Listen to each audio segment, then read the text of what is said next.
Hey guys, it is Alex Irving here from linemark.com. So we're looking at this site over here. It's actually a potato farm. We're over in Spalding at the moment, and we're going to be overmarking these yellow lines that you can see here.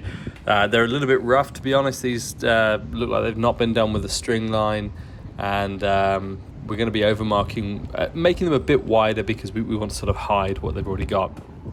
After we've finished out here, we're going to be doing a few more internal lines at the same site as well. So we're going to shot blast those, spray the lines back in, mostly for zebra crossings. And then we have a few other things we're looking at this week. We've been doing some train stations and a few other little jobs. These little doubles, not doubles, the separation lines here that we've got in the center. We're going to probably just join those up because they're a little bit all over the place. So this is about 60 minutes later, and it's getting dark already. It's coming. The nights are coming in so quickly now. We've actually ordered some new lights to go on the line lasers. So we've got 3 of these machines. We've got some new laser guide systems to go on them as well, so that we can use the shadow boxes and the laser, the night lights, so that we can light up everything we're doing at night. We've been doing a few platforms for train stations. And they don't start till midnight, so obviously quite dark already. And as the nights start to draw in, our works are just carrying on still. We've got so much to do that we are going to need the nighttime lights as well.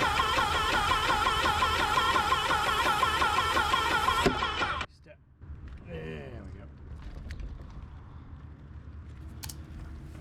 All right, I think we're going to speed this up and give you guys a bit of turbo speed here. Obviously, we don't really paint it at this sort of speed. It's usually just below a walking pace. So if you walk around 3 miles an hour, typically we'd be line marking around the 1.5, 2 miles an hour tops, really. Any quicker than that, and you just don't get the viscosity on the ground. You can adjust the spray viscosity on these and the pressure on the machines, but we find that it also weighs a fair bit once you've got the paint loaded in and the machine all kitted out with all the gear on it. So about 1.5 is a pretty good speed to be going, to be fair. So let's jump inside, we'll see what's going on in there. Alrighty, so these are the zebra crossings. We are making them a little bit smaller, so Simon's just finished up with some shot blasting. There's a few up the far end here, and we tape these out so that we can spray them in. You can use different paints. In this one we're actually using one of the spray machines, the Ella spray machines, to put these lines back in again. Just based on the surface and what they were really looking for in terms of reflectivity as well. But a polyaspartic or even a solvent-based paint wouldn't be too bad in somewhere like this as well. It would work out really nicely with the shot blasting floor. You get that nice reflective glossy finish as well. But in this one, the clients opted for a reflective bead to go on top of the paint. So that's what we've got here. Let me pull one up. So as you can see, once we finish spraying it in, it dries up pretty quick. We just pull the tape off the side, and we're left with a really nice crisp line along the end. So we turn around and have a look at a few of the other ones that we've got going on here as well. So just Simon just finishing up his lines there. So just a little bit of spray on top there, and then we just pull the tape up the side, and these things have looked pretty good. Give it 40-45 minutes.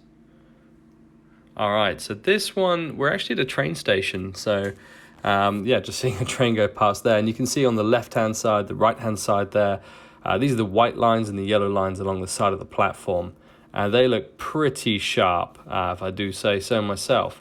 So if we just scroll around over the train station, I'll try and get a few other angles here with the drone, and back on the platform you can see this is what it looks like.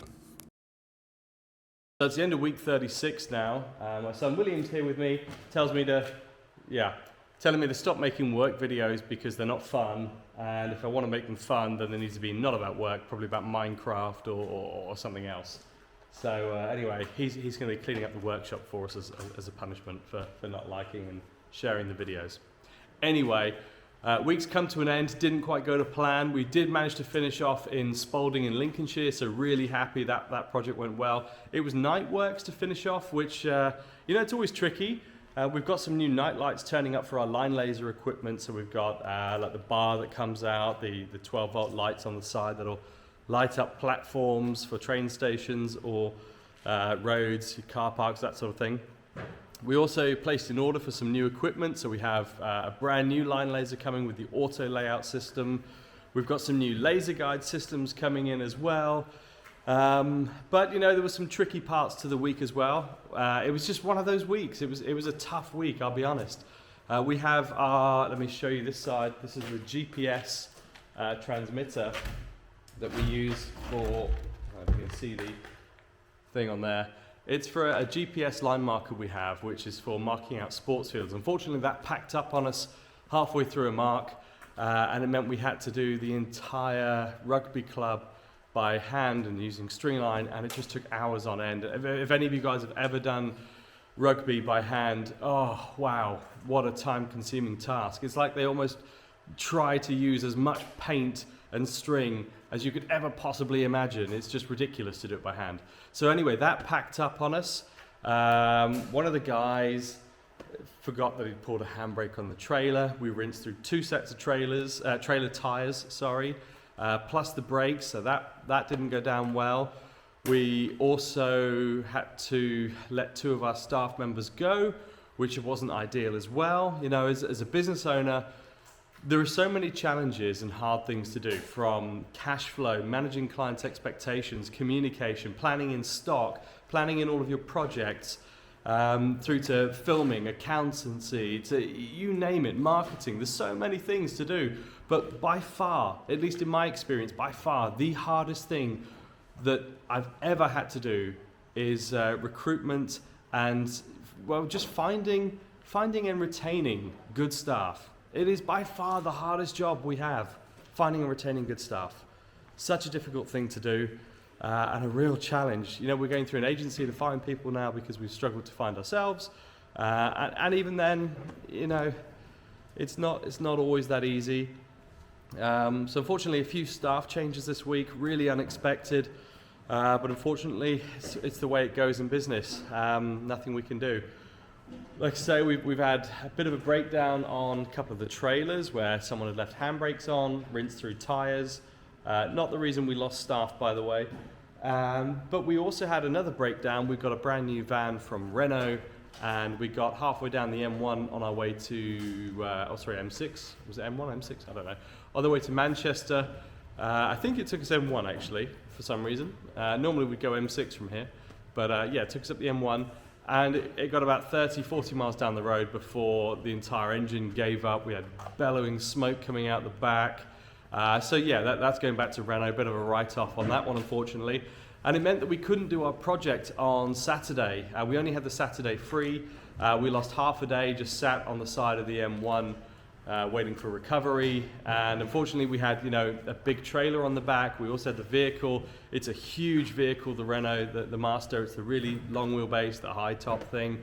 And then we had a sort of 5-meter trailer loaded up at 3.5 tons. So trying to get recovery is easier said than done. And unfortunately, all of our gear's in the back of it as well with the shop blasting equipment. So it meant that we couldn't deliver the project that we wanted to deliver this weekend. Fortunately, it wasn't business critical. We were able to move it to another weekend. But it's so frustrating. You know, as a business owner, you want to make sure everything's perfect every time.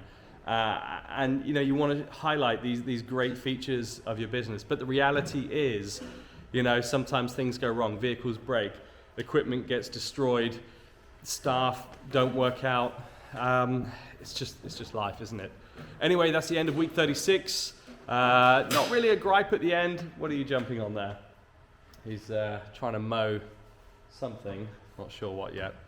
Anyway, end of week 36. Not all bad. Looking forward to next week, though. I got to be honest. I'm ready for a fresh week, fresh start. See where we go there. All right. See you guys in the next video.